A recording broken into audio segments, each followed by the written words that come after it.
Hello, this is the Geezer and I'm in Geezerville.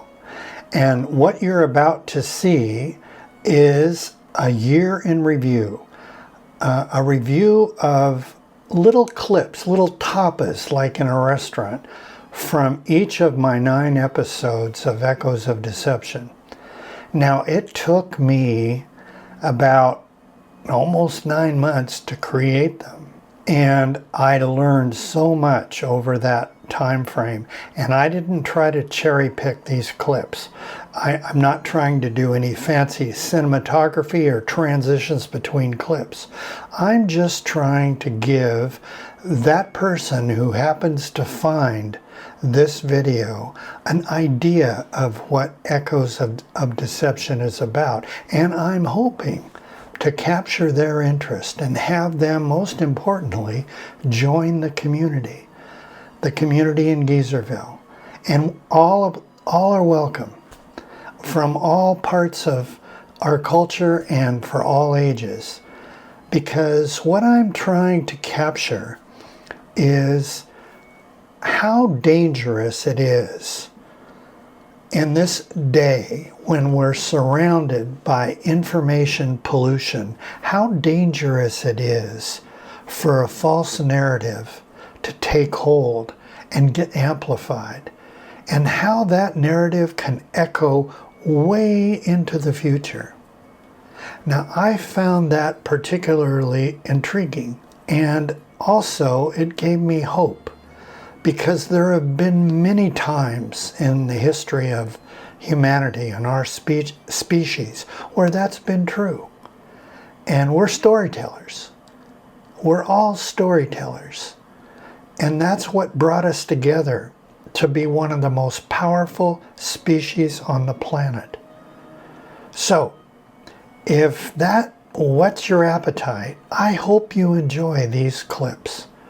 And if you do, think about sharing them with a friend who might not have found them. You know, it helps an old man like me an awful lot, more than you know. With that, I'm going to wish you a wonderful winter season. And for those of you who have managed to find in your heart a willingness to hit that subscribe button so that you get an email every time one of these episodes drops.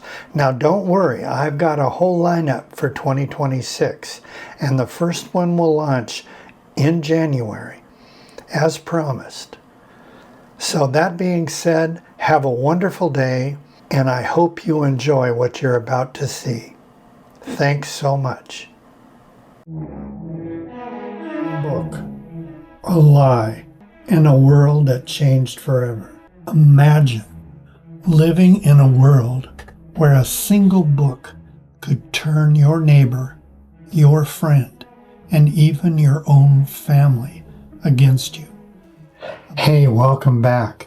This is my new podcast series, Echoes of Deception. And for those of you who haven't found my storytelling channel yet, it's on YouTube, and it's called the Geezerville Chronicles. In one of my playlists, you'll find podcasts, and in the podcast area, just click on Echoes of Deception, and you can catch up on all the latest episodes. So that's all for now, and let's begin, because storytelling is one of my favorite things ever. If you think about it, it was a body of lies that were amplified by the technology of the times.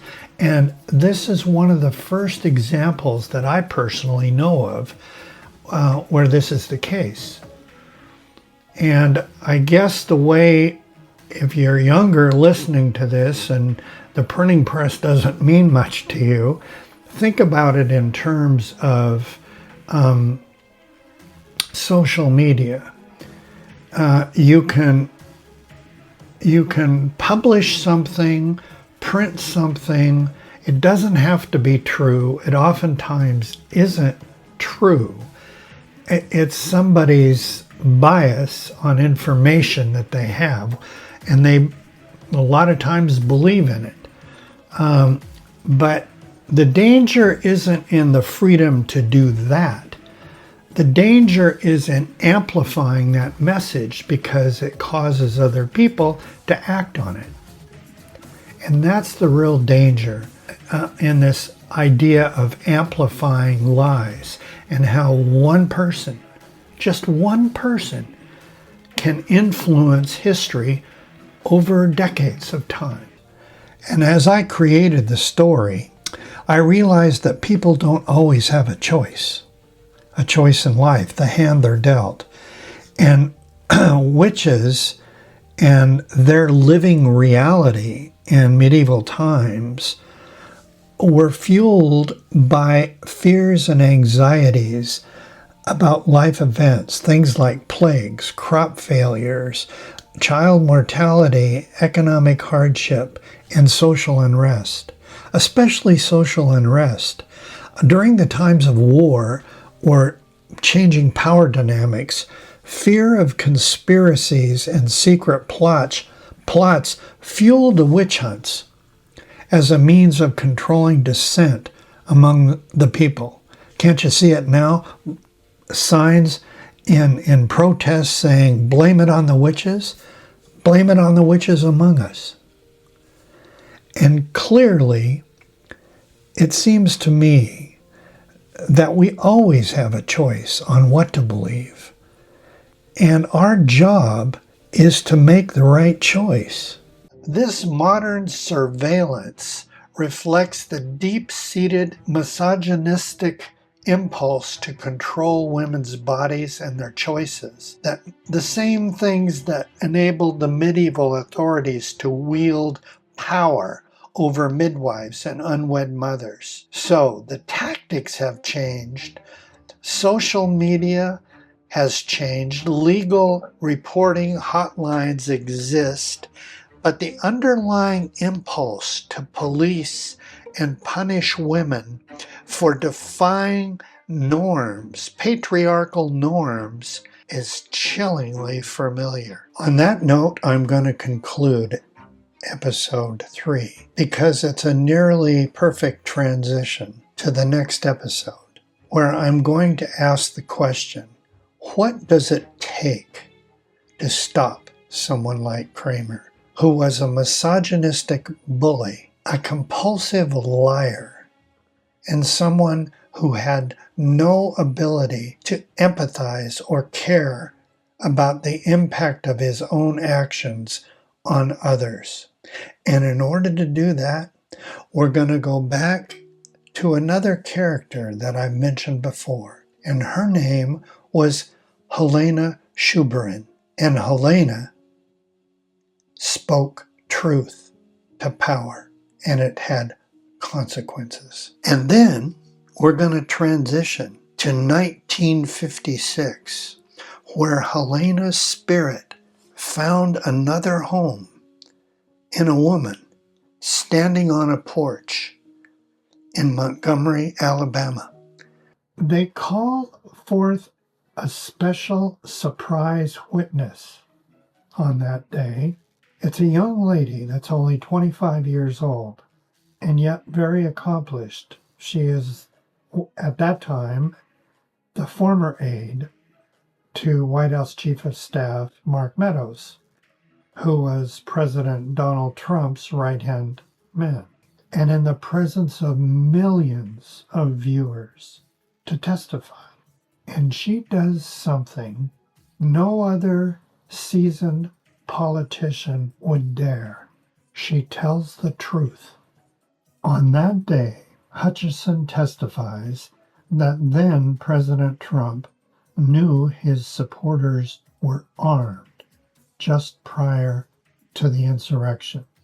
She reveals that he wanted security removed so that those protesters could march to the Capitol. She shared how he lunged at a Secret Service agent when told that he couldn't go himself. Her words that day reshape the public understanding of what January 6th was about, not as a chaotic protest, but as a premeditated attempt to subvert democracy. And it cost her. She lost mentors, She lost friends, she received threats, and at one point she had to move from her home and live in isolation. But like Helena and like Coretta, she refused to be silenced. I have nothing to hide, I have nothing to gain, and I have everything to lose, she told the committee, and she still spoke. So what does a 15th century Austrian woman and a black mother standing on a porch in Montgomery, Alabama, and a Gen Zer, a whistleblower, what do they all have in common? Well, one thing is they stood when it would have been easier to kneel or to run away. And the other thing is they spoke when silence would have been much easier. And they resisted. They resisted power, the power of the state, of communities, and of the church. People and institutions who told them to shut up and sit down. They carried an innate sense of dignity and unshakable knowledge that they were not less. So they refused to be dehumanized. They held on to memory and witness, refusing to forget the wrongs they'd seen. And above all, they knew right from wrong. They drew strength from moral conviction, a belief in a higher justice no courtroom, no Congress, no church could erase. In essence, they believed in justice. They leaned on community and solidarity, knowing that even in lonely moments, they were not alone. It's clear to me they reached out. They armed themselves, each of them, with education, awareness, and learning to see through the lies of power. And they used their tools, those tools that education provided them, for critical thinking. They nurtured an imagination of another world, daring to picture what freedom might look like. So you see, they had a story and a vision, and they believed in it. They endured steadfastly under all the terror. They stood firm against all the threats that were meant to break them. They had unbreakable conviction. And above all, they clung to truth as power, knowing that speaking it, even softly, was more dangerous to oppressors than silence. These are the unseen pillars of defiance, pillars as old as Helena's courtroom, as urgent as Coretta's bomb porch, and as modern as Cassidy's testimony under oath. But can these pillars crumble? What do you think? I'd love to hear your comments. Can the human will to resist falter under the weight of smothering power? I want to believe not. I want to believe there are always those who walk into rooms where they're not supposed to speak, and they speak anyway. That there are legacy builders strong enough to outlast the lies told in our time. That's what I believe. But history suggests that I might be wrong. History also finds exceptions. Ordinary people faced with extraordinary challenges that even in the darkest hours stand. Before we wrap up, I'd like to give you a little bit of a roadmap on where we're headed in the near term. In episode 8, we're going to drill down a bit, and I'm pulling a few threads of story, and we're going to examine Coretta Scott King's background in more detail. And I think you'll find that extremely interesting. And then in episode 9, I'm going to tell you a very personal story, something that has echoed all through my life. It was my first encounter with a black student by the name of Gregory James. In episode 10, we'll turn to literature, to Mark Twain's Huckleberry Finn, and to Percival Everett, the Pulitzer Prize winner for his book James. And we'll connect those two stories in episode 11 by discussing and going inside of a book called Cast by Isabel Wilkerson, a book that really changed my life in perspective.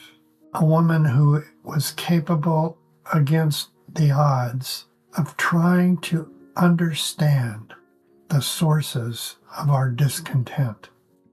I find her story and her book amazing, and I hope you will too. And one last thing. If you enjoy this storytelling as much as I do creating the stories, I would hope you'd hit the subscribe button, because it helps me more than you know. And it keeps these stories alive at a time when I think they're relevant to all of us. So, having said that, as always, have a great day.